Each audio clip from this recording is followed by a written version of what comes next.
Okay, so the May section opens with the carnival, which Harry enjoys despite the rain. Also in this section, the church is vandalised, much to the upset of Mr. Frimpong and Harry's mama. And you can think about, maybe if you're pushing for those higher levels, the idea of religion versus gang culture, and whether Stephen Kelman is criticising the secular society that perhaps don't place religion at the forefront of perhaps education and all of those kinds of things.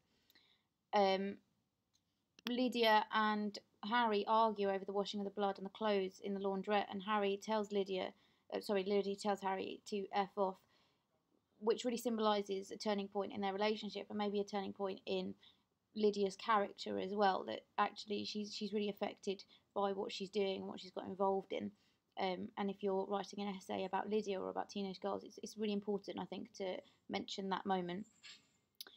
So in this, Harry is also forced to do the second mission for the DFC, who choose a target for him. He's Mr. Frimpong, who is the head, like one of the head honchos within that church group. And just before it happens, Harry notices his pigeon, and the pigeon is being followed by black and white birds who want his bread. And you could make a point about the idea that the bullies in the bird world are black and white, because actually although there's racism within this novel, I don't think it is a novel about race. It's not about blaming white people or blaming black people for what is going on. And I think Kelman is saying that it affects everybody, and he uses sort of the magpies to show that.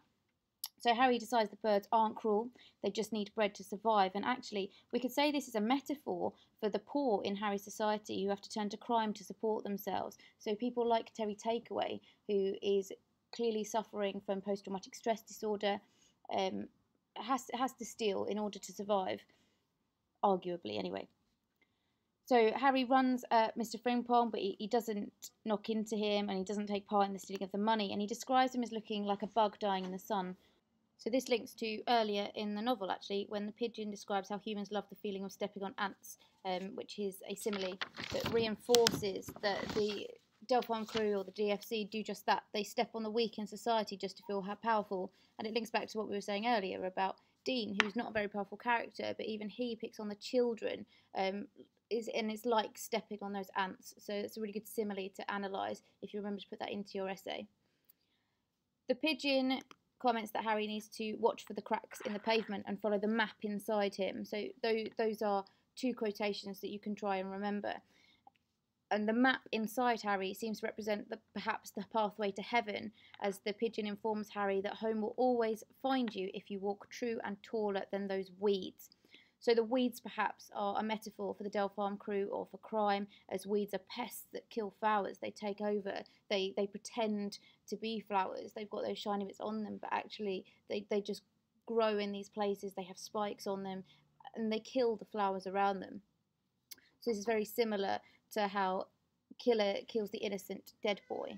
So then later in this chapter, Harry, because he feels guilty, sacrifices his coat to the volcano god. So if you remember, he puts his coat into one of the pipes and says he's sacrificing it as his way of apologising to God for his involvement in the mugging of Mr. Frimpong. And actually this reinforces to the reader his Ghanaian roots and the strength of his Christian upbringing, because he does have these morals, he does have this sense of right and wrong, and it's because he's a Christian and he's got that around him. So even though he's led by temptation and by evil, perhaps this is a point that Kelman is making. Later on, we learn about Terry Takeaway, and he used to be in the army before he's got his bottle. So the reader understands that perhaps Terry Takeaway left the army due to PTSD, as I said before, and that he drinks to forget about it. But Harry doesn't seem to fully understand this. And towards the end of the chapter or the section, he comments that there's a hell of a wars going on all of the time.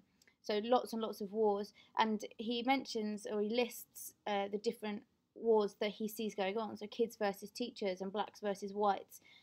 And he puts them all in the same list together, which perhaps shows he doesn't really understand the difference between the small conflicts and the very, very serious ones in the novel. So that's an interesting point you could make about innocence or about conflict. And right at the end of that section, Mikita offers to iron Lydia's hair.